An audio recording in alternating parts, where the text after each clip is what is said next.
Oh, I can't believe we're doing this. Hello, people of the internet. Welcome to another episode of Movies Good, Internet Bad, a celebration of cinema uploaded to the place right there, the internet that hates it the most. I'm Corey. That's Shane. And for some reason, we are subjecting ourselves today to our rankings of the 11 live action Star Wars movies. Shane, how are you today, sir? I'm good. Um, I don't know why we're doing this either, but I don't know. It's fun.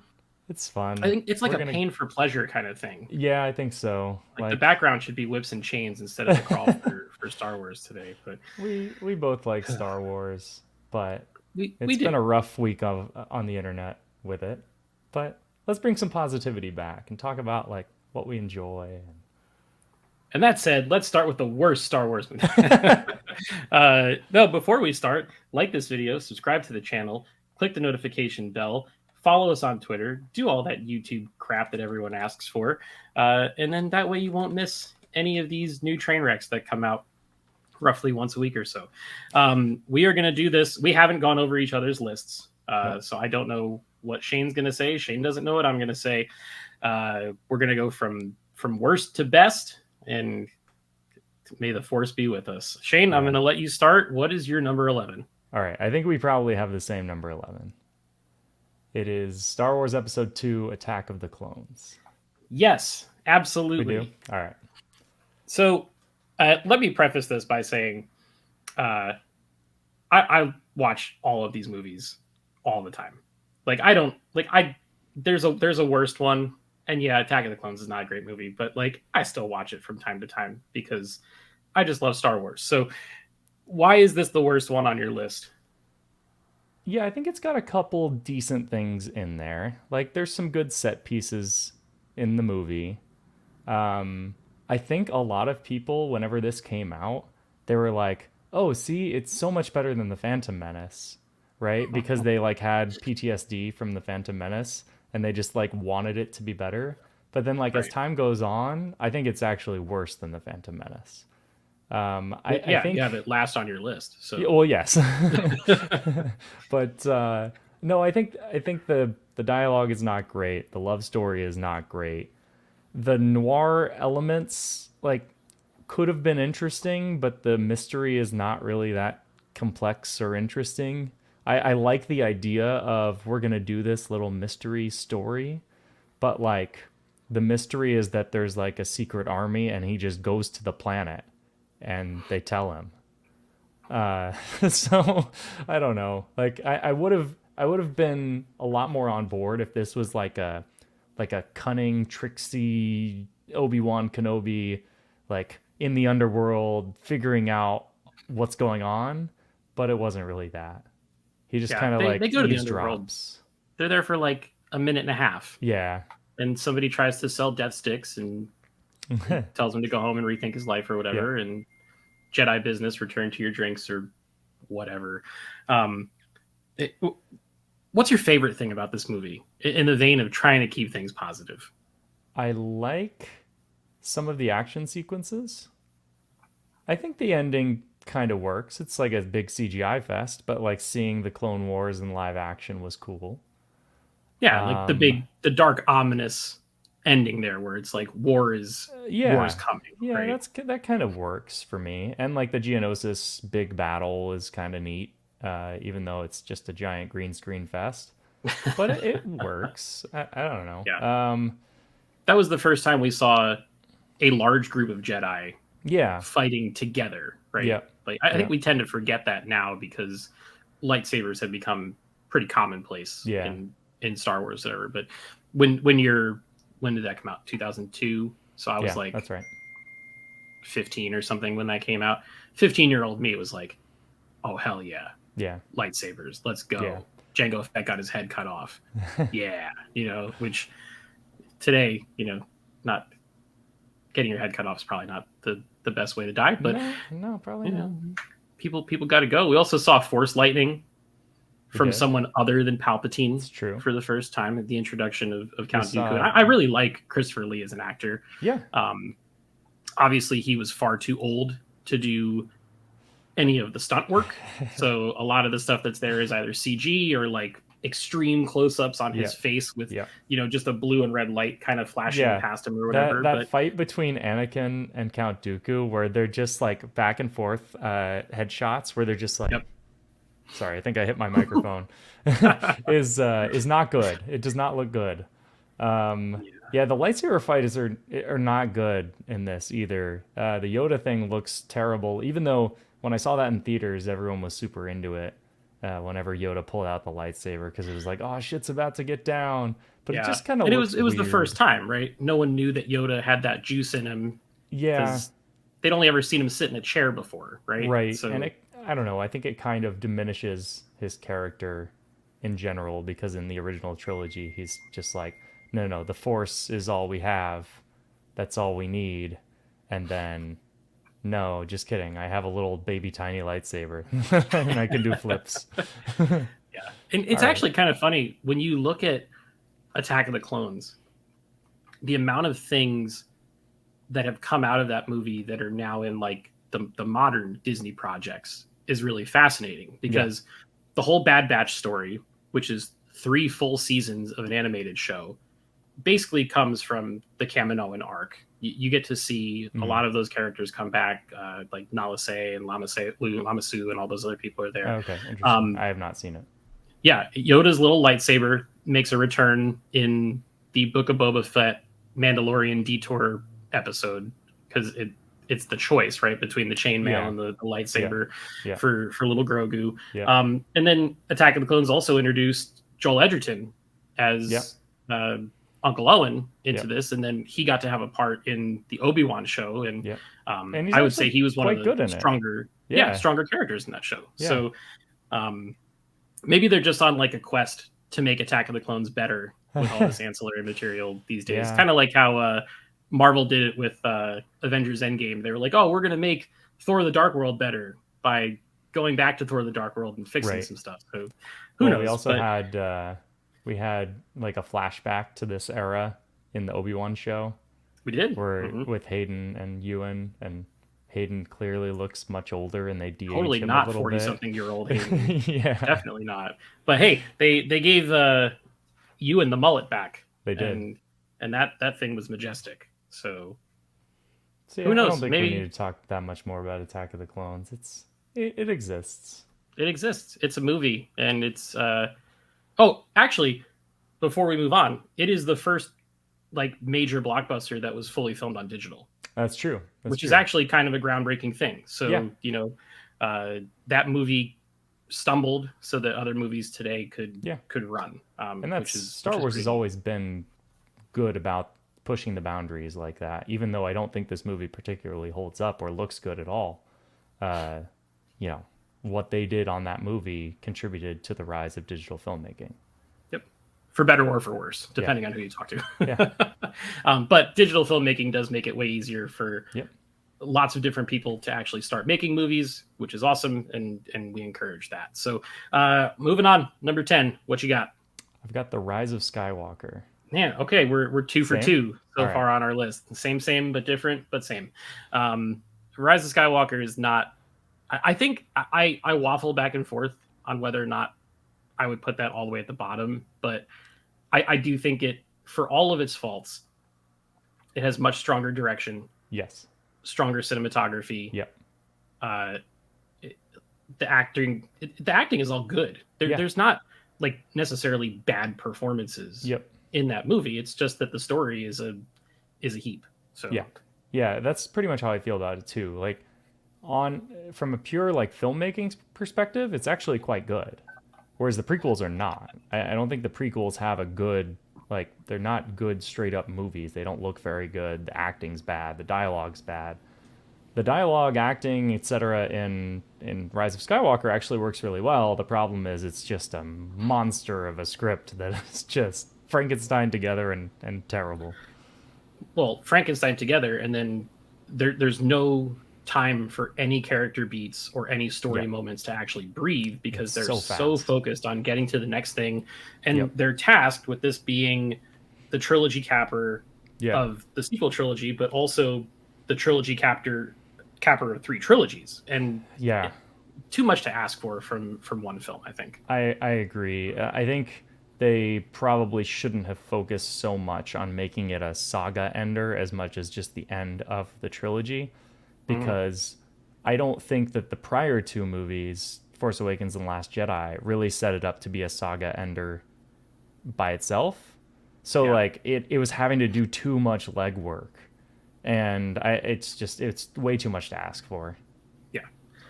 I'm going to go on a tangent here for 2 seconds, and I'm looking straight down the barrel of the lens camera here. The fact that they buried the sabers on Tatooine kills me every single time. I've only watched this movie like 3 or 4 times, which, as far as my Star Wars consumption goes, that's pretty low. Because Luke Um, and Leia, like Leia had never been there, and Luke hated it. they hated it. It's literally the Nothing worst good place. happened to them there. All Luke ever talks about in A New Hope is how he wants to get off of that planet. Yeah, and And I then, misspoke. Leia had been there in Return of the Jedi. I'm stupid. oh, true, yeah, and she was a slave. Yeah, Whoops. right. Luke's whole family dies on that planet, so not good. And then Leia goes there and has a terrible time, and they have to go rescue Han and all this. Just of all the places that they, Octu is in the sequel trilogy, and it's considered like a temple island Yeah, of the Jedi. Go bury the lightsabers there, yeah, or anywhere else. I don't know. yeah. I really don't get So the. I get the intent of the ending, but it's just not set up at all. Like the Rey Skywalker thing is so abrupt because she never really spends a lot of time with Luke, and right. all the time that they had spent together, except for like 30 seconds earlier in the movie, was bad. Yes, but you see, saying that Rey was a nobody was clearly a no-no in the eyes of whoever made The Rise of Skywalker. Well, what's weird is like you could have just done Rey Skywalker later, and you didn't have to make her a Palpatine. Like she could have been nobody, and then it could have been the family that you find along the way.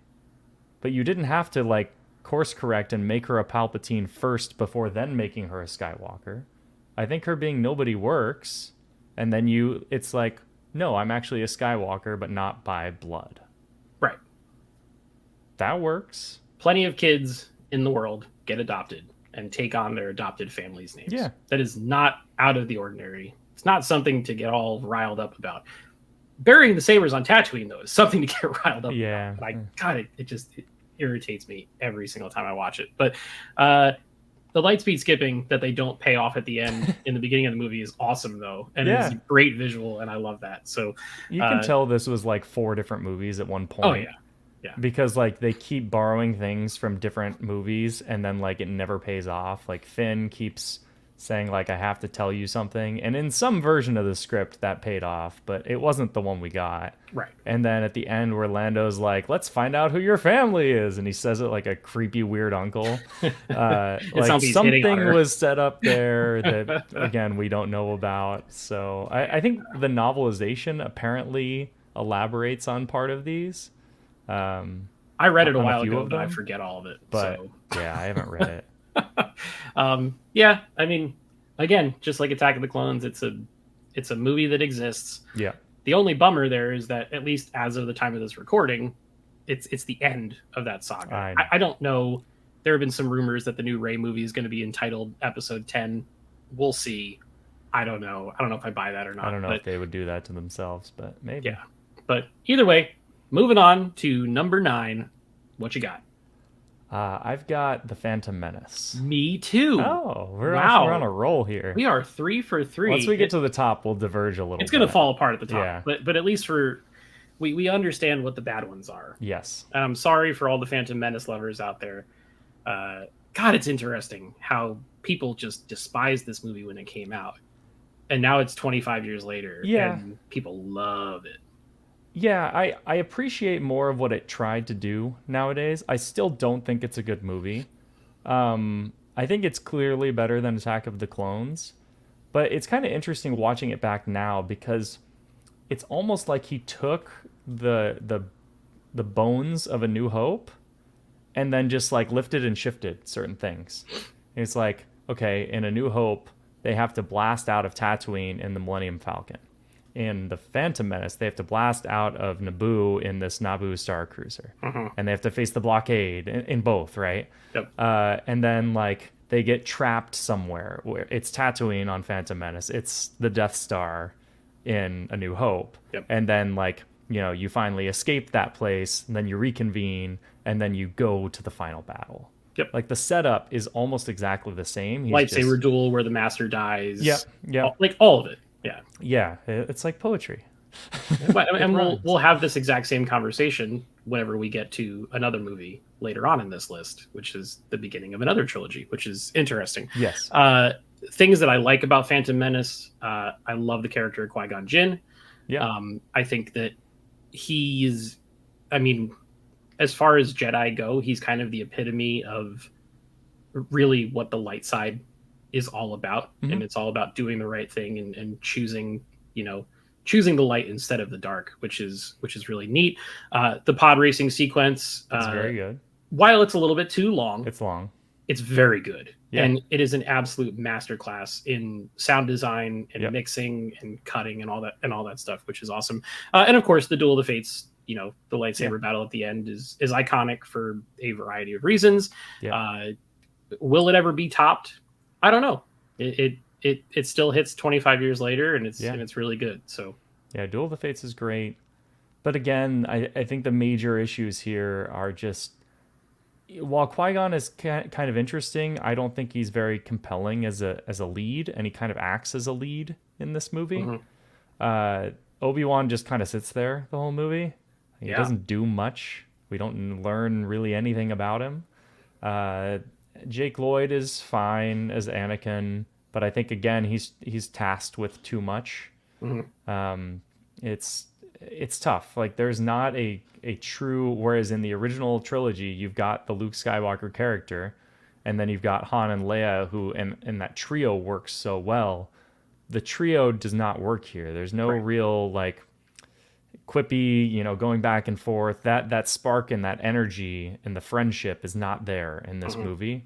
And that's really the lifeblood of what makes the original Star Wars work, is those three characters. sure. And that's what you don't get here. And we'll talk about later with The Force Awakens, where I think you do get that. And it's very obviously missing in The Phantom Menace, and really in the prequels as a whole.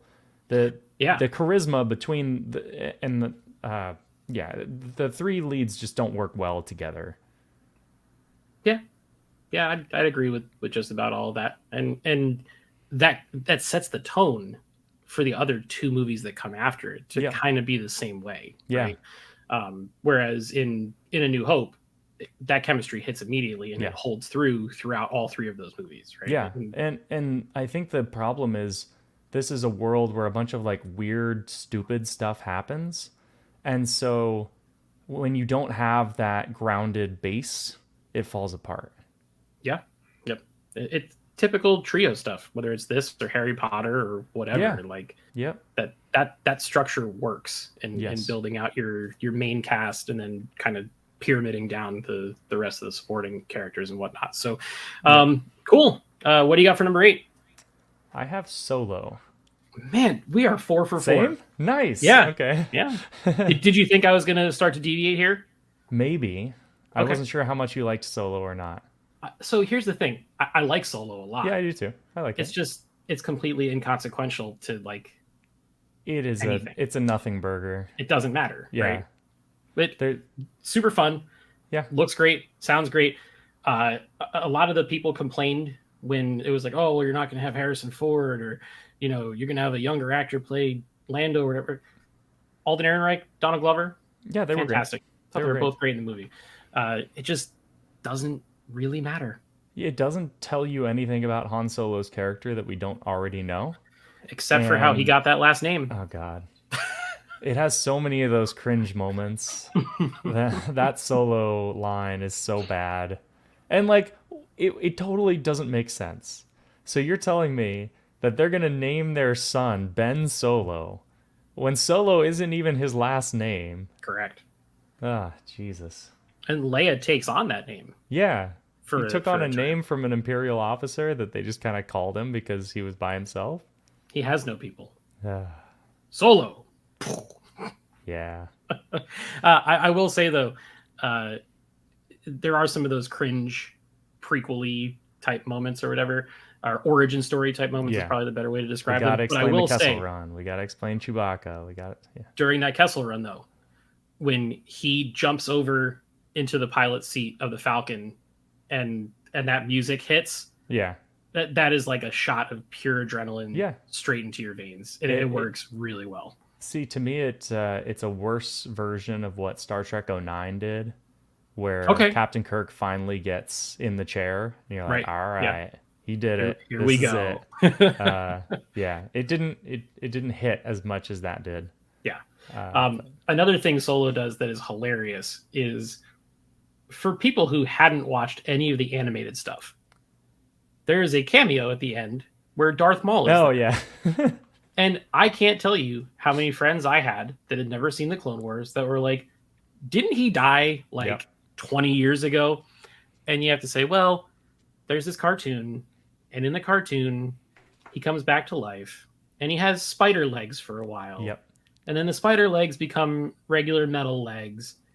And then he's got a brother that's conjured to life by witches, and they're not Sith, but they're kind of Sith. And then they fight Palpatine, and it's just all this really long. And then he becomes a crime lord, and it's just like, and it's all this inside baseball stuff yeah, that if you hadn't seen any of that, that cameo at the end of Solo is like so far out of left field that yep. it makes me laugh every time. Yeah, I don't think it works. I think maybe this is where I struggle with Star Wars in general, with having to like connect everything to everything else. It's like it didn't need it, and I think maybe it was supposed to be a spin-off later, but then it Oh, just for sure. didn't happen. Well, yeah, because box office wise, this It one was was the lowest awful. Yeah. performing by a very large margin as far as Yeah. the Disney movies go. Yeah, it's funny because they essentially tried to genericize. What's the word for that? Uh, Homogenize, maybe. yeah, they tried to make it as generic as possible to get the highest box office return, because Right. obviously Lord and Miller were working on the film, and they thought it was maybe a little bit too out there Uh-huh. and not Star Warsy enough. But then nobody saw it anyways, so I feel like they should have just taken the leap. Just try it. If it I mean, flops, it flops, right? Like yeah. you tried something, rather than like having Ron Howard come in and deliver the most like boring, inconsequential movie that is very fine and nobody cares about. To borrow a phrase from the Red Letter Media folks, it's super okay. Super okay. Yeah.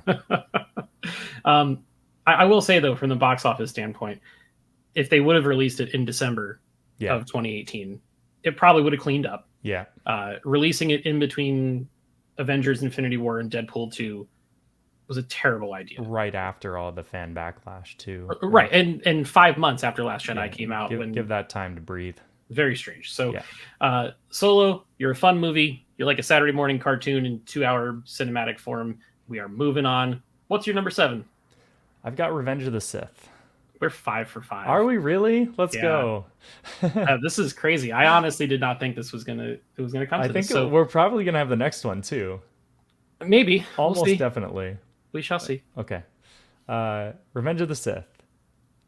Good. I think the best part about this movie is that there's so much action in it that George Lucas can't do anything else. And like the couple moments where this movie has like time to breathe and like have dialogue bits are the worst parts of the movie. Like where he's in the apartment with Padme, he's like, Yeah. "No, you're so beautiful." It's like, God, stop! What are we doing? Funny enough, though, the one moment when she's in the apartment and he's at the Jedi Temple, That is good. it's That is fantastic. maybe the best shots of the movie. And they don't say a word. I know. I know. Take the words out of the prequels. Yep. And they're Visually, great that is movies. a really good scene. And I also don't really love I know it's like iconic and memed to death, but I don't love the opera sequence.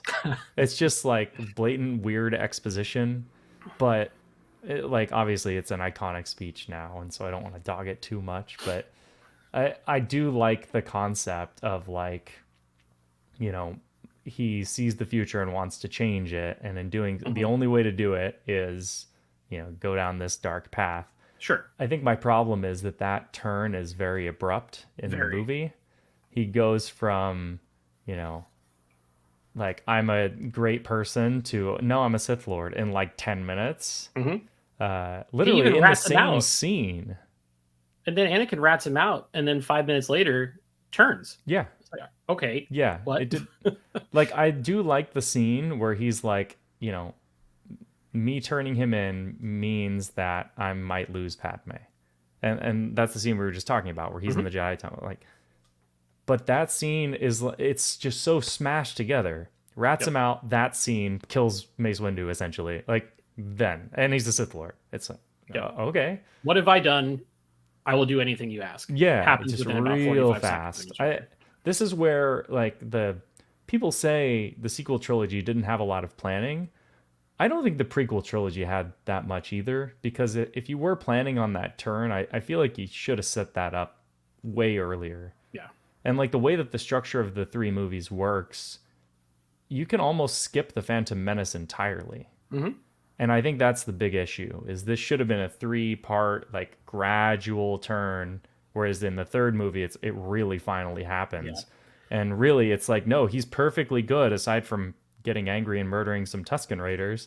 He's like a perfectly good dude and he's like a war hero and then 10 minutes later he's a Sith Lord. Yeah. I've heard from, God, I can't remember who it was on the internet, but someone made the argument that the Phantom Menace should have been the first 45 minutes of episode one, Yeah. and then do a time jump Yeah. to Attack of the Clones, and then take the time period from the beginning of Attack of the Clones to the end of Revenge of the Sith, and do that over like two and a half movies Yeah. instead of really just one. Yeah. Structurally, that probably would have worked a little bit better. And anyone that has watched the animated stuff, the time that you get to spend in those, where Anakin and Obi-Wan are like real friends, Yeah. and Anakin takes on a Padawan, Yeah. and there's growth with those characters. You don't get to see any of that Yeah. in the live action movies, right? And when those came out, these cartoons were a pipe dream of George's, and none of that stuff was fleshed out. So it's kind of tough, man. But Yeah, it yeah, needed to be a character story, and it wasn't really, and right, that's the prequel's problem in a nutshell. yeah, It and it's needed to funny. be an Anakin character story, and You get the didn't get that. comparisons nowadays with the Daenerys Targaryen turn Yeah, at the end of Game of it's very Thrones. similar. People are like, "Oh, she Anakin Skywalkered." Yeah, It's like it's become iconic for the wrong reasons, yeah, which is certainly yeah, interesting. But like you said, the action in Revenge of the Sith is very good. yeah, All of the lightsaber work, whether or not you like the the hyper fast lightsaber combat or whatever, like it's all very well done, and you can tell that there was a lot of work and yeah. and passion put into making that all happen. Uh, the speech at the end when Anakin's burning and That's Obi-Wan, Ewan's best performance in the whole trilogy. probably in Probably anything he's anyone's. been in Star Wars. Yeah, Because Eh, even if you count the Kenobi show, like yeah, he's good in that show, but yeah, that moment on Mustafar is still probably yeah. his defining Star Wars moment. So, um, Except yeah, he's still speaking poetry. That's really the only issue. Like nobody speaks like a person. Speak like yeah, they're reciting Shakespeare.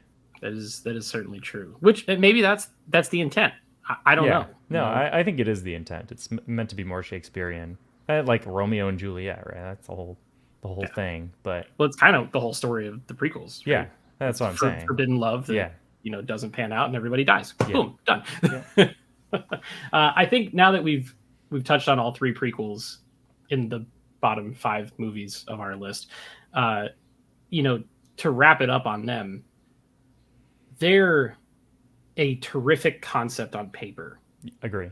that just didn't 100% translate to the screen. Hmm. I think in a way that they could have. Yeah. But they still have some good moments. There's still some stuff in there that's burned into the lexicon of Star Wars at this point. So I'm glad they exist, even though they're not my favorite. Yeah, I think the prequels were the case of you know how like after or like before Phantom Menace, he went and he asked all of his director friends like who wants to direct this movie, I'm gonna make the prequel trilogy, and all of his prequel friends were like, no, no, no, you should direct, you should write and direct. He should not have written and directed. No. He was the best of Star Wars. Is I mean, granted, the original A New Hope is he wrote and directed, and it is awesome. But like, I think like when he steps away and it just serves as like the steward is when Mhm. Star Wars can really cook, because you're getting a lot of different voices in there. And he admittedly does not like to direct. Like Right. he likes Yeah. to sit in the editing bay. He Mhm. doesn't like directing actors, and it really shows, especially when you watch the behind the scenes of the prequels, which are amazing to watch Incredible. now. Especially the episode 1 documentary. Yeah. It's fantastic. Yeah, It's the so episode good. one is awesome because he makes the movie and then is like, I think I fucked up. It's so good. They're all sitting in a dim theater in Northern California, and he looks at Rick McCallum, who is his EP for all three of those, and he goes, "I may have gone too far," Yeah. and it's just the best. It's so Yeah. George, and I You love can it. tell he's like, this is not good. Everyone in the room knows it's not good, but I can't fix it now. Far too late. We've already spent hundreds of millions of dollars on this thing, Yep. but oh well. All right, moving on. I'm very curious. What do you have for number 6? I have Rogue One. Okay, we finally deviated. Did we? Ah. Do you have Return of the Jedi? I have Return of the Jedi All as right. my number 6, Gotcha. but I'm sure that's probably maybe your number 5. It's not. We'll get Oh, there. okay. We'll get there. We'll get there when we get there. So, Okay. talk to me about Rogue One. So it's interesting because this will be a good discussion, because I think they're very similar movies in that the first two acts are not super strong, Mm-hmm. and then the third act is really strong. Yeah. I think the main issue for me with Rogue One is I don't like the characters. They don't work for me. Okay. Andor works better now because of what we know now about him in his show. Right. But And in theory, will work even better yeah, after season 2. oh, Right. So 100%. And yeah. I think that Andor is only going to make that movie better. But I don't think Jyn Erso is a great character. I don't really know like why I'm supposed to be rooting for her other than her dad is helping the Death Star build the Death Star. They needed a couple more scenes setting that relationship up earlier in the movie. We get one where it's like, not now, honey, be quiet. I'm talking about building the Death Star in the other room. It's like, okay. But like, a little moment where, they spend time together, you set that up. It's like you build that chemistry so that then it pays off later down the road.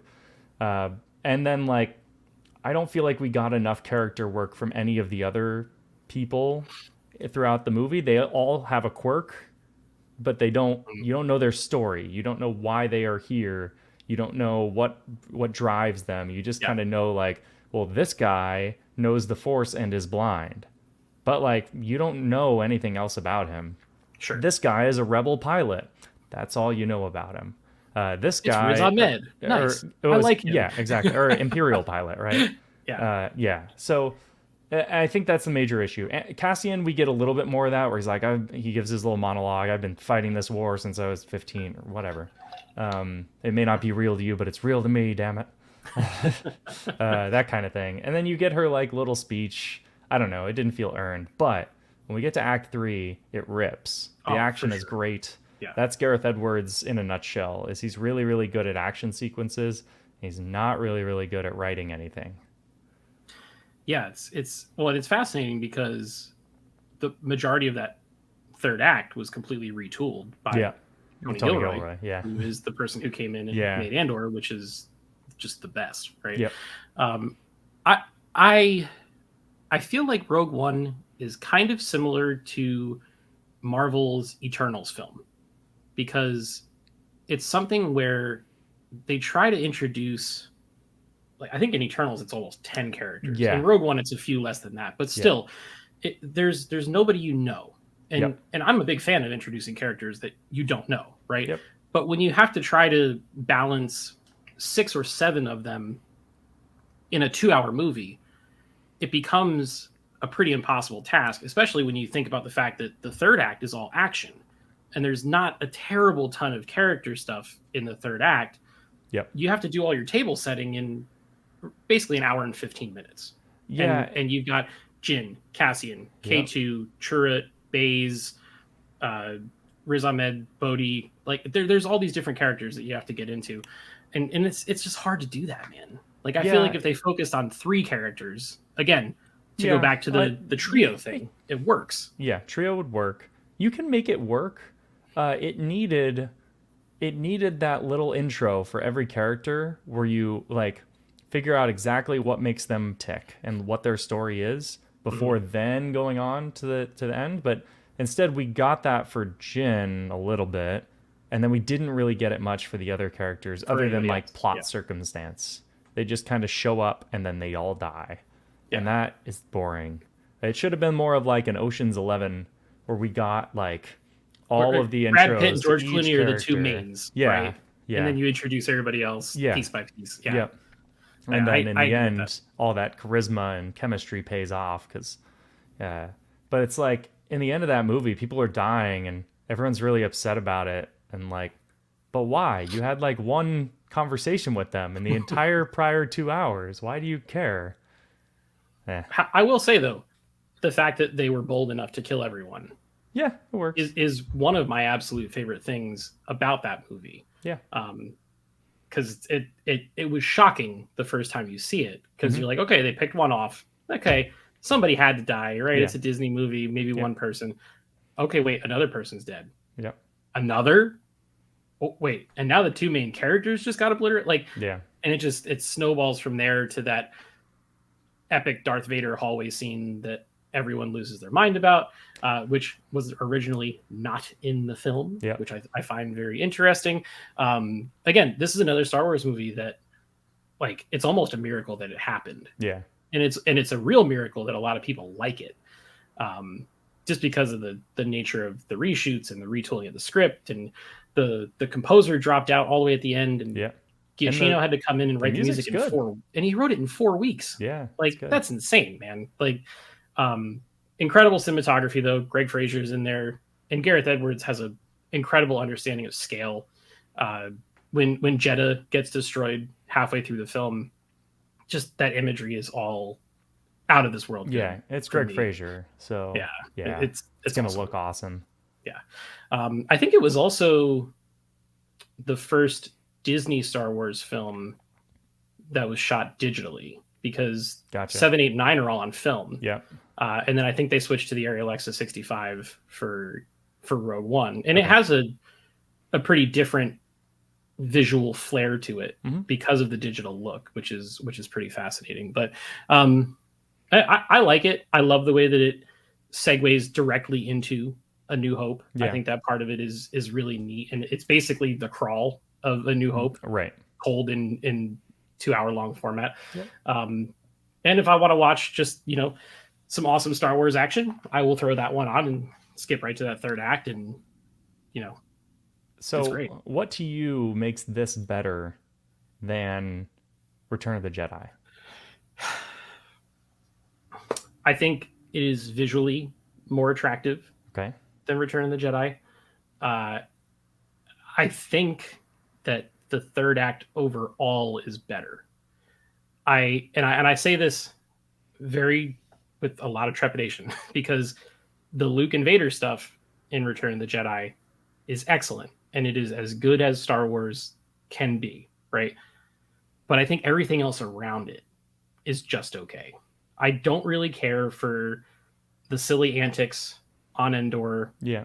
Like, the Ewoks are fun, they're cute, they're made to sell toys, whatever. But like the way that they blow up the base and get the shield generator to turn off, it almost feels like a waste of Han and Leia a little bit. And you could tell by that point that Harrison Ford was kind of sleepwalking through Yeah. the movie. He didn't want to be there. He wanted to die. He Yep. told George Lucas he wanted Yep. to get killed off, and they wouldn't do it.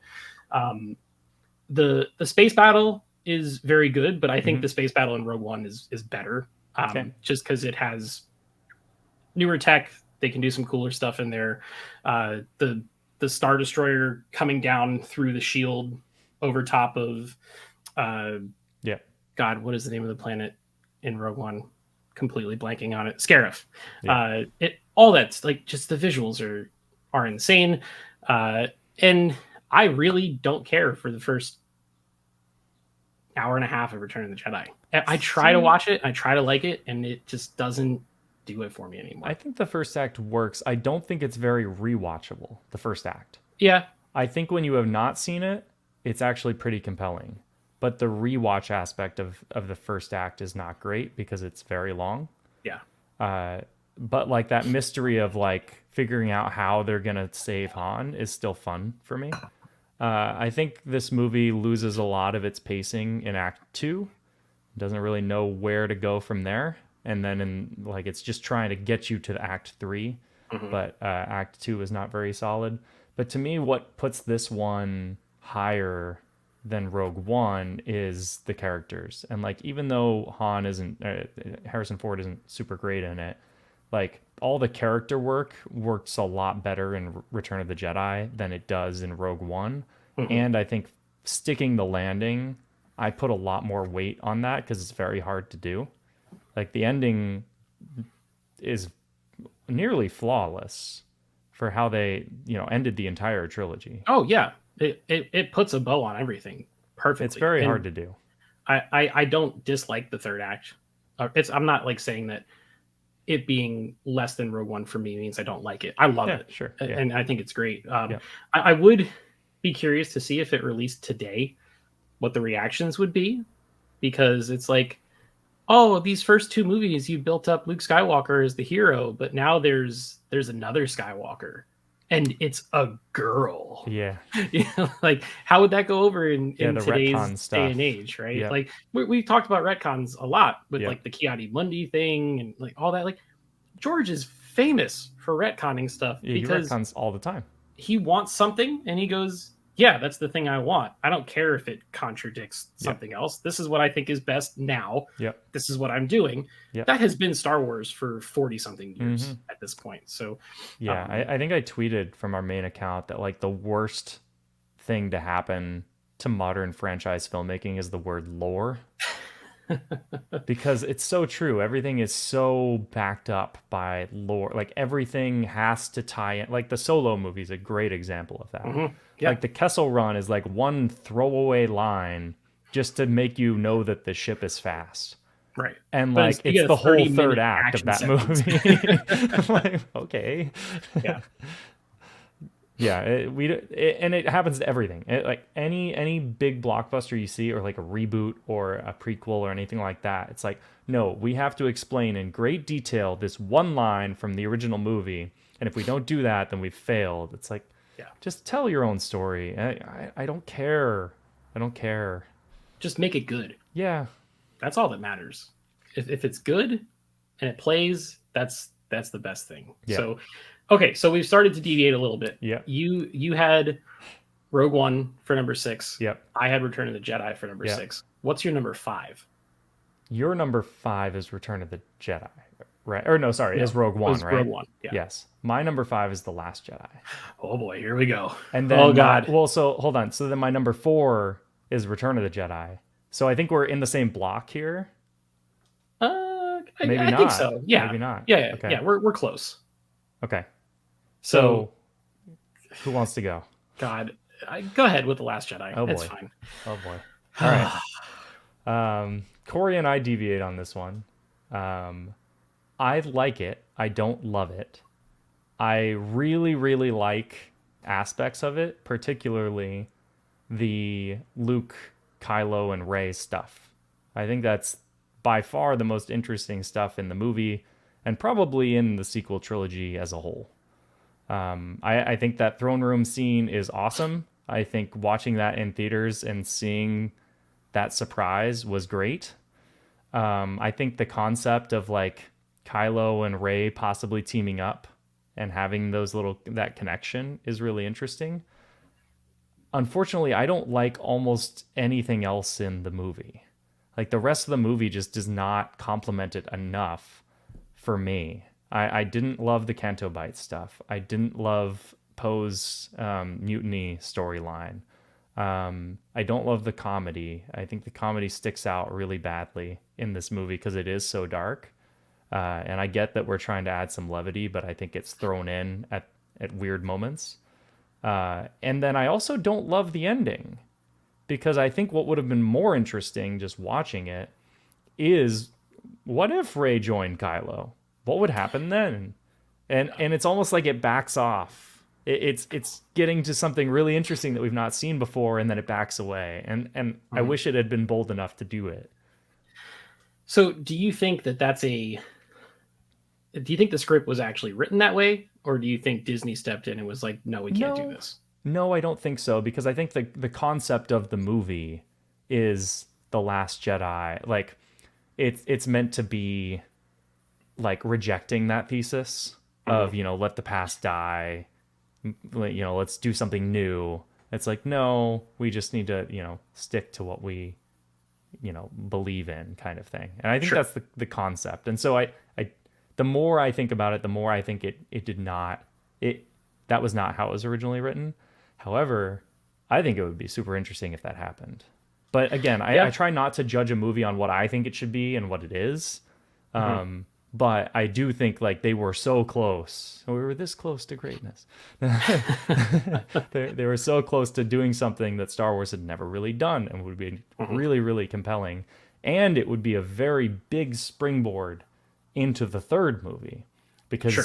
it had he held out his hand and she puts her hand out and like holds his hand and then you cut to black, who's not going to see episode Right. 9 after that, Yeah. right? Like Exactly. you're rushing to the theater to see episode 9. Yeah. But instead it ends on like what feels like almost a saga ending Mhm. note.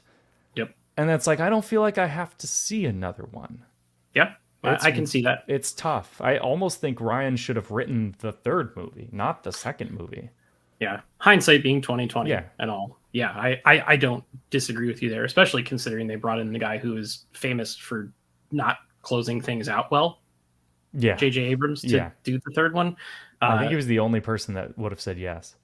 you're probably right, especially after And he all even of the wanted to say backlash. no. His wife convinced him to go back and do it. Oh, is that true? Yeah.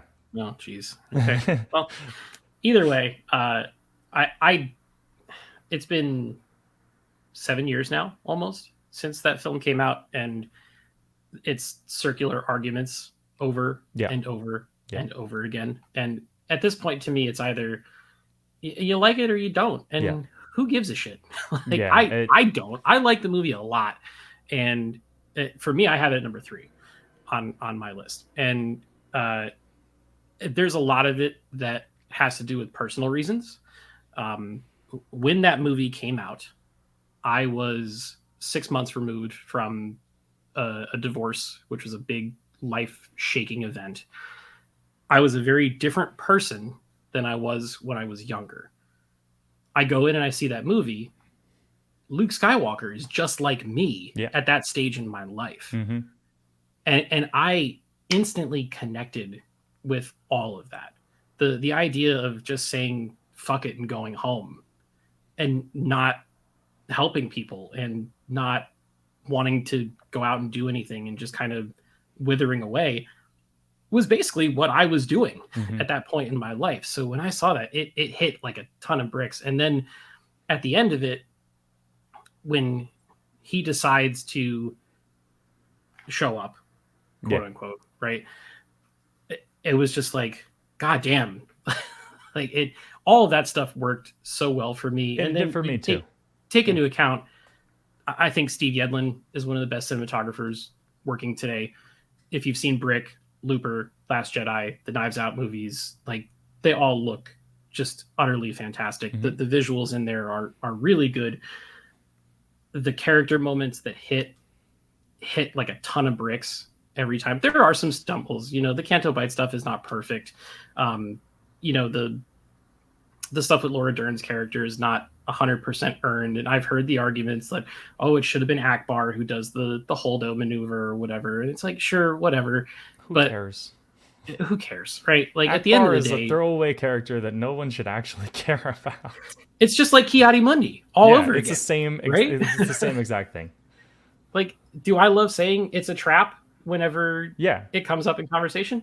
Sure, but do I really care how Admiral Akbar died? No. No. Yeah. It's not that big of a deal to me. What is a big deal is the relationship between Luke and Kylo and the Rashomon style telling of events where you get Luke fibbing at first, and then Yep. Kylo telling it from his perspective, and then you finally get what really happened. Yep. And when Luke tells that story, you can feel like the regret in his Mm-hmm. voice, and just all of that stuff. I think, and people might hate me for this, but I think it's Mark Hamill's best performance No, it as Luke is. Skywalker by It a is. country mile. Yeah. Um, he's got some pretty cringeworthy acting moments in the original trilogy. As Yeah. much as we all love it, he's really good in The Last Jedi. Yeah, he is. And when you take into account that he wasn't a fan of the script and he I still know. turned in I know. that good of a performance, Yeah. it just shows you how good of an actor he is. I could go on and on about it, but I think it's leaps and bounds above just about anything else that Disney has done yet. But part of that is also that when I go to the movie theater, from a personal standpoint, I like to be surprised. I like to go in thinking I'm going to see something, and then having it turned on its head, Yeah. and going out of it being like, "Wow, that was really different." Yeah. To me, that's always exciting. I really like Rey being no one. I think that's a great Right. concept and how Star Wars needs to move forward. I hate that everybody hated that because I think that is the best possible answer, Mm-hmm. honestly. And I've heard Ryan explain it too, that, it was when Luke heard that Darth Vader was his father, it was the worst thing that he could have heard in that Mm-hmm. moment. And Yep. Rey hearing that her parents are nobody is also the worst thing, Yes. which I totally agree with. I think that is a perfect character Yeah. moment, and I Her like what it character yearns represents. for being meaningful, or Yeah, or and having a she's purpose, not. right? And then you But find out that then, she's not. yeah, What does that do to somebody? yeah, and I think that's a great concept. Yeah. I think a couple other things that I want to touch on that are stupid. Not about the movie, just in general. Everyone's saying that Luke would never try to kill Kylo Ren. That's not his character. He doesn't try to kill Kylo Ren. He No. never does. Kylo Ren says that he tries to kill that Luke tried to kill him. But Kylo Ren is lying, or at least showing from his perspective what he interprets it as. The Yeah. movie explicitly tells you that he did not try to kill Kylo Ren.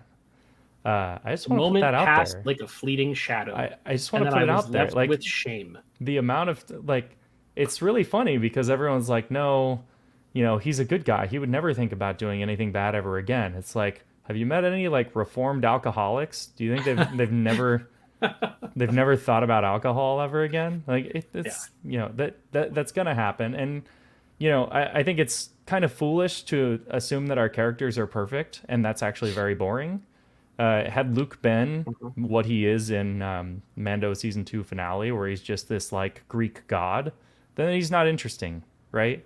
And so I think I think what Ryan did with Luke was a great concept, and it worked for me.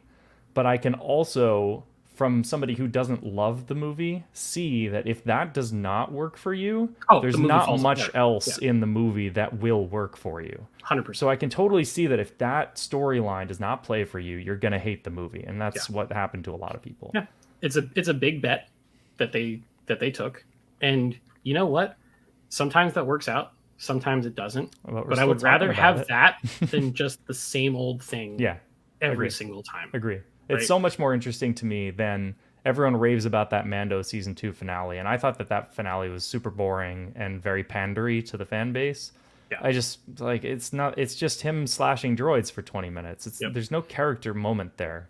Yeah. We're not learning anything about Luke that we don't already know, that he was a powerful Jedi. We didn't need to see it. We know it. Right. I mean, Meh. look, at the end of the day, love it or hate it, The Last Jedi is probably still the most talked about Yep. and debated Star Wars movie since the Disney acquisition, Yeah, or maybe 100%. even ever at Yeah. this point. And that means that there's something there, Yeah. because if it was just a forgettable piece of trash, people would forget about it. Yep. Like But- The Rise of Skywalker. I Exactly. saw that movie once. I mean, And I've tried in to one watch ear it and out a the couple other, of right? other times, and I just quit. It's just not good, and I don't care about it. There you go. So enough of that, because we probably just lost whatever few subscribers that we have to the channel. So you had Last Jedi at number 5. 5. So what's your number 4? I had Return of the Jedi 4. Okay, we already talked about Return of the Jedi. My number 4 is The Force Awakens. Got it. And I'm guessing that's your number three. That's my number three. Okay, so let's talk about The Force Awakens Yep. now. Holy shit, the amount of hype Oh yeah. that The Force Awakens had. I love Star Wars. I was there opening night for Phantom Menace, Clones, Sith, all the other the energy around when The Force Awakens came out. Whew, Yeah. that they will never replicate that. Yep. I don't care. Like I don't even know if any other franchise can replicate just the pandemonium Mm-hmm. that surrounded that movie. That on its own puts it in the upper echelon of Star Wars for Yep. me. Before even getting into the film itself, Yep. Agree. I remember because this was back in 2015. I think it was the last movie I saw in a theater that didn't have reserved seating when you bought your Yep. ticket. I saw it. I saw it at an IMAX theater, and it did not have reserved Yeah. seating. So our buddy Ben and I went to go see Force Awakens together, and we got to the theater like 4 hours ahead of time. And then they opened the doors and everybody bum rushed in and we got our seats and we literally just sat in a quiet theater for like 3 hours before that fanfare hit. And when that fanfare hit, man, I've never done cocaine, but I can only imagine that that's what Yep. that jolt would be like, man. Yep. The Everyone went eruption in the nuts. theater and just Mm-hmm. and all the reveals, like when the Falcon shows up Oh yeah. partway through, people lost their minds. It was an incredible experience, one I'll never forget. And that's without even talking about the movie, which I'll let you do. So you're Yeah. the smart one. Go talk about the movie. It definitely is a retread of A New Hope, but like, yeah, they were playing it safe. They had to. I totally don't fault them for doing so. They were just trying to capture this is what Star Wars can be. This is the energy and the spirit of Star Wars. And really, it kind of fits, right? Because we just talked about Phantom Menace kind of having the same structure as A New Hope. Yep. So they just did this again. So the beginning of each trilogy is basically a New Hope structure, right? Mhm. And I think that works perfectly. I think Daisy and God, I can't remember the people's names anymore. Finn and Poe, Boyega, and John Boyega, and why can I not remember his name? Poe's Oscar name. Isaac. Oscar Isaac. Thank you. I love Oscar Isaac too. I'm your Wikipedia. You're the I know. smart one. I I know know. the names. We're a great match. I usually am basically a walking IMDb, but I think we've been talking for so long that I'm just losing my mind. Hey, we're only an hour in, and we I still got know. two more movies to I go. know, So I know. But I think that trio works super well. I love the chemistry between Finn and Poe. I wish we had gotten more of that later because we don't get as much of it. But I love that chemistry. And for me, and this is probably a recurring theme talking about all of these movies, when Star Wars nails the characters, that's when I love it the most. mhm. And I think that is the key aspect of Star Wars. It's not the lightsabers, it's not aliens, it's not. It's not It the is, lightsabers. do these Oh, characters work well together and do I care about them? And that's what really works for me. And that's why I like, that part of The Last Jedi is because that dynamic between Kylo, Rey, and Luke works really well. And then I don't think that the dynamic between Finn and Rose and Poe and Holdo works mhm. nearly as well in that Sure. movie, and that's where it kind of falls apart for me. Yeah. But Those first 45 minutes of The are Force awesome. Awakens are as good of a setup as anything has been or could be. Yeah, Um, for me, it kind of comes to a screeching halt in the second act a little bit. for me, the Um, Rathtars are not yeah, good. that's where I'm Skip talking about. that. Yeah, Had they cut that, I think we're good. yeah. But I don't know why they decided to have an action sequence there or needed to. But I think it would have been much more interesting if Han just did some like quirky, smuggler type stuff to get Yeah. out of that situation. I think that would have worked better for me. If he talked his way out of it Mm-hmm. instead of them having to shoot their way out of it, Yeah, whatever, yeah, semantics at that point. But yeah, but yeah, man, the introductions of Kylo Ren, I'll never forget seeing him hold the blaster bolt with the Force or whatever. It was like, yeah. oh, That was okay, cool. we're Yeah, we're talking about some cool shit here. yeah, Uh, you know, Poe and his relationship with BB-8, uh, Ray being completely isolated from the universe, and marking the ticks for every day that she was alone, Mm-hmm. the escape off of the Star Destroyer, going back to Jakku, everyone making comments about going back to Jakku, Yeah. like the fighting through the remnants of the Battle of Jakku on the Falcon with the TIE fighters, Yeah. just Really good. all that stuff is bliss. It's as good as it gets. And I know that you said that the lightsaber stuff isn't most important. I will say the lightsaber stuff in the end of the Force Awakens is very good, Yeah, it's good. and it's because it's all rooted in character. Yep. It's not just who can swing a lightsaber the strongest or the fastest. Yeah. It's, somebody discovering the power that they have inside of them. Mm-hmm. All that stuff is great. Yeah. To me, and it was the theories that came out of that movie, because JJ's a mystery JJ box knows. guy. Like I remember going to work the next day, and it was all everybody was talking about for Yep. weeks was Yeah. what's going to happen, what's going to happen, who's going to do this, who's that, what's the deal with Snoke, blah blah blah blah blah. Like, Your Snoke theory sucks. Like that shirt. yeah, that was Steel Wars, I think. He was a podcaster that put that together, and Gotcha. even Ryan got his hands on Mhm. some of the stickers and everything. So, is there anything in Force Awakens that doesn't really work for you, I think the Rathtars for sure. other than that? I don't think they needed a space battle at the end. I think the third act could have just been the Rey, like the trying to bust Rey out of the base thing. So no trench run. It didn't need it. I guess maybe find a way to include Poe somehow, but yeah, I don't feel like it needed the planet killing Death Star. Okay. It could have just been their base. How do you feel? Because this is my one big complaint with the film. You never get Han, Luke, and Leia on screen together. Yeah, that's the miss, right? Is I'm totally fine with killing Han Solo, but that moment seemed like you needed that moment first. Yep. Somehow. And I know even that, if it was them handing off the trilogy yeah, to the new characters Yeah. to a degree. yep, Putting Luke on an island. A lot of people don't like the fact that Luke is a hermit in The Last Jedi, but you have to remember the fact that that's where the movie before left him. yep. That's And it. the reason why, explained at least by some of the screenwriters, I think Michael Arndt was the one that was in before that, who wrote Little Miss Sunshine. They kept saying that Luke was always the script problem because he was too good. Yep. The second you bring Luke in, he's just this like god character that is the main character of the prior movies. When you bring him in, he just takes the movie over. Yep.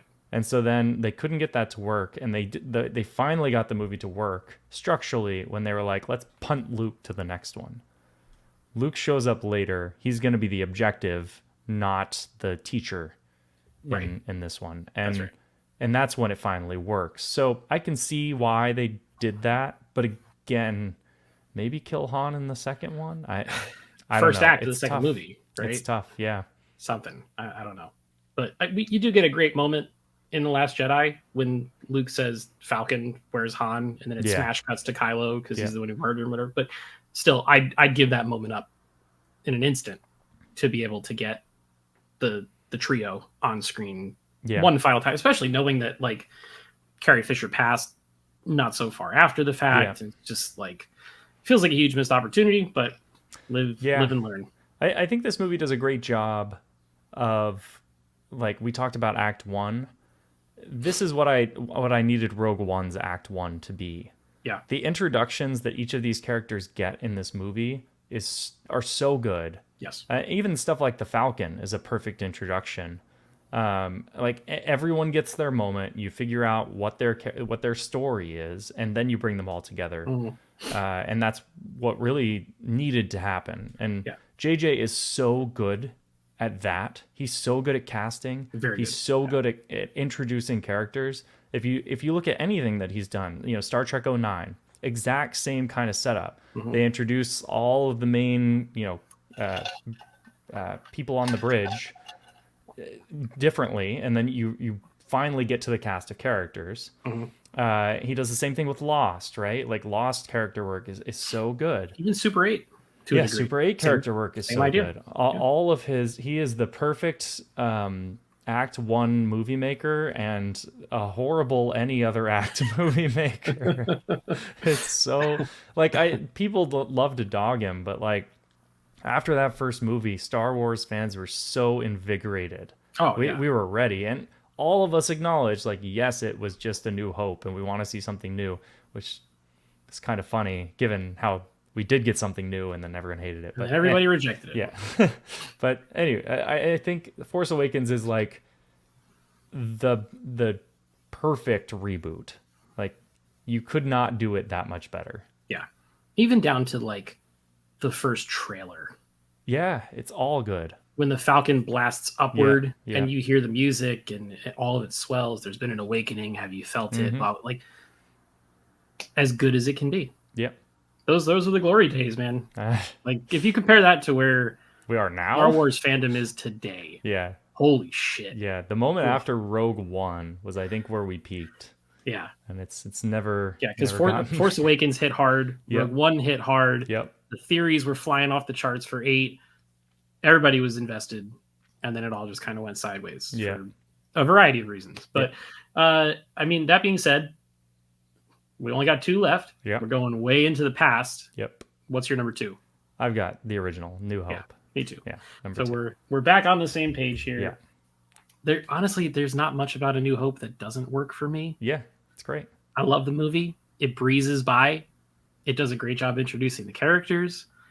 Darth Vader gets the most incredible introduction for a villain that you could possibly ask for. There's comedy. Yeah. There's action. There's sincerity. It's a miracle of a movie. It is, and especially when you discover all the behind the scenes of that movie and how Yes. it was kind of a disaster until the very end. Mm-hmm. It's very much a miracle. Yeah, that George worked. and Marcia are not married anymore, but he owes his entire Yeah. life to her. Yeah, he does. She saved that movie in the editing bay. It's well known, but Yep. I mean, it's just great. Everything Yeah. about it. The trench run, like today, if you watch the 4K disc of it, it's in Atmos and all the audio's just swirling around you. It works just as good as any third act of any modern movie. Yep. It's just fantastic. Everything about it. So, number 1. Yeah, it's weird that we get to like the ones that we love and like we don't talk about them that much Well, because they're just so good. Like, You can't critique them. yeah, what could you possibly critique? I mean, so we get to number 1, which It's is The Empire. Empire Strikes Back. Of course. Which very boring, predictable number 1. Yeah. But for a reason, right? It's the best one of the bunch. It takes everything that was great about A New Hope and it doubles down Mm-hmm. on all of it. And it introduces new concepts and new characters that are extremely memorable. It has still, even after 40 something years, the greatest twist Yeah. in cinematic history, Yep. I think. Some of the best character moments, some of the most quotable moments, like the imagery, just everything about it. And it was the first one where George didn't direct. Irvin Kershner Mm-hmm. came in and directed the film. Lawrence Kasdan was the screenwriter. And Yep. like you said, George was the steward. Yep. It allowed him to be on set and to execute his vision without stretching himself too thin. Mm-hmm. And the result is a nearly perfect movie. I mean, Yep. if there's anything at all to complain about, maybe the bit on Hoth is a little too long. Yeah, agree. But for Christ's sake, all the character moments and beats during all that, they make up for all of it in spades. Mm-hmm. You know? Yeah, when I rewatched that movie, the only things that are maybe a little bit that drag the movie a little bit are the very beginning on Hoth. But then once you get into the big action scene, like obviously it works. Yeah. But you're setting up that Han and Leia love story as well. I feel the same way a little bit about when they're hiding in the asteroids. It drags just a little bit, but you need that moment to have them come together. Real fast, in that asteroid field, they drop bombs in space. Mm-hmm. Oh, Just yeah. saying, That's for all true. the people who got really upset that bombs got dropped in space in The Last Jedi, it happens in Empire Strikes that's true. Back. So I'll No never double standards here, understand internet. physics conversations in Star Wars. Like, Yeah, none George of it doesn't give a makes shit sense. about Yeah, those yeah, it's at all. stupid. Like, if this were Star Trek, sure, I can agree with critiquing the science because that's supposed to be more sciency. But Star Wars has always Yeah. been just like space fantasy. It's Yep. none of it makes sense. I don't know Hey, why we expect it to.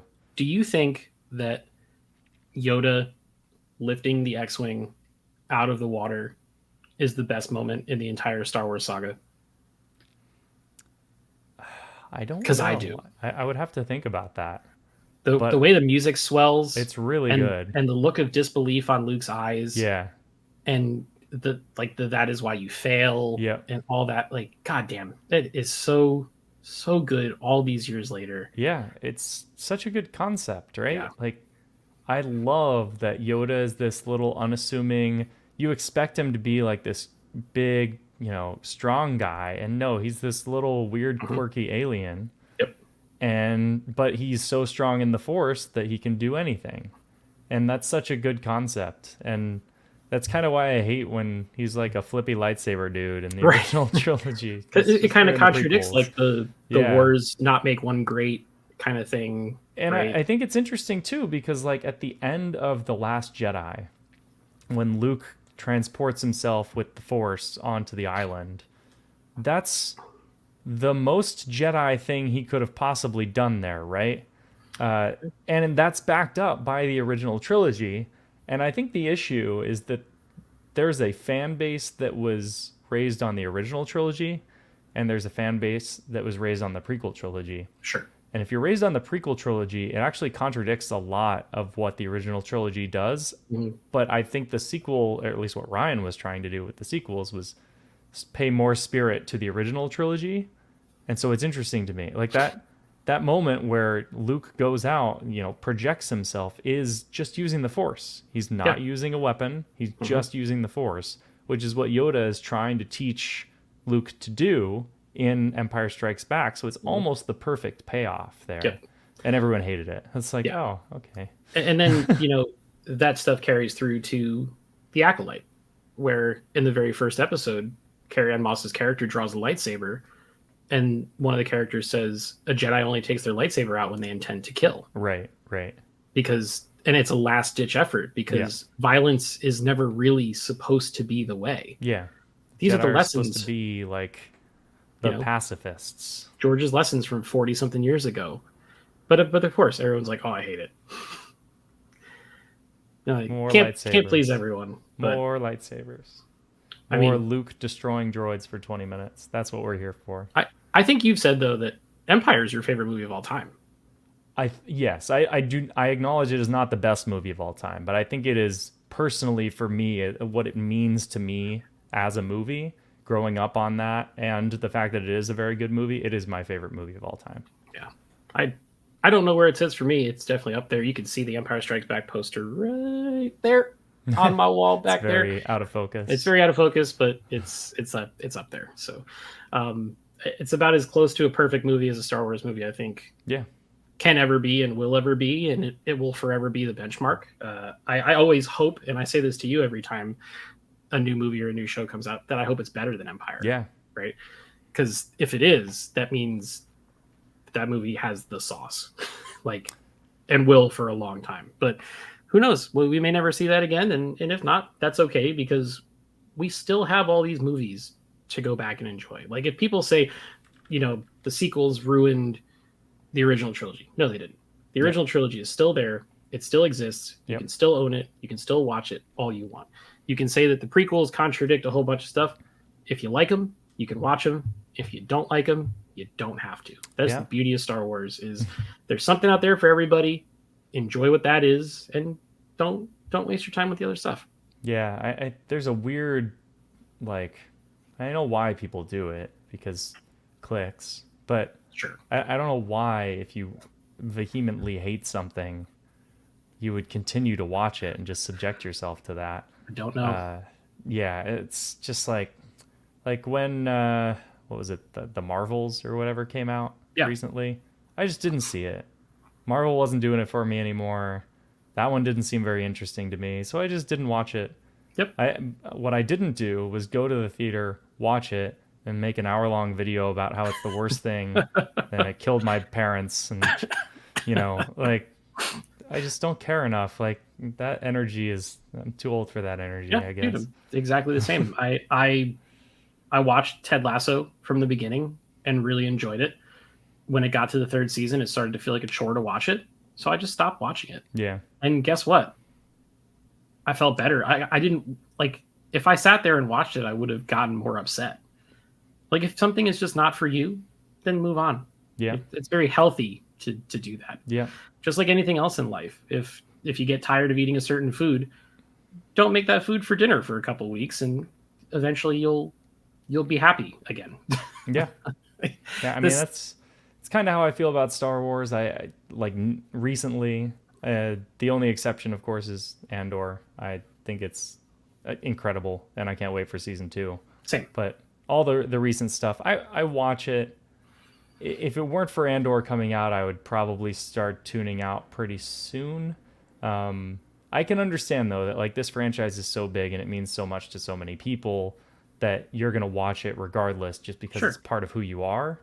But I think people need to just take a chill pill for a little bit. Yeah, there needs to be a big old recalibration, I think, of expectations, and you can't expect everything to be Empire Strikes Back. Yeah, It's just not going to be the case, right? yeah, And that's okay. Not every Marvel movie is going to be Winter Soldier, yep, and that's okay. There's got to be a best one, or else the rest doesn't make sense. yep, It's all about balance, just like they talk about with the Force. yep. So, so there you have it. It took almost an hour Hour and and 15 15 minutes. minutes. We did it. But we went through all 11 live action Star Wars movies, and we only deviated on, I think, like 3 or 4 of them, Yeah, which is yeah. pretty insane to think about. Maybe that's why we're friends. Who knows? It could be. I don't know. But if you have made it this far, we very much appreciate you and your watch time. If you like this video, go ahead and like it, subscribe to the channel, turn on those notifications, tell your friends, share it with others. We would love to get this good, positive word out about movies, and critique from a intelligent and logical place, and not just from a place of hate. That's what this channel is all about. So we will be back with some more videos soon. We've got some movies that are coming out that we want to talk about, and some TV shows as well. So make sure to stay tuned, and we will see you guys in the next one.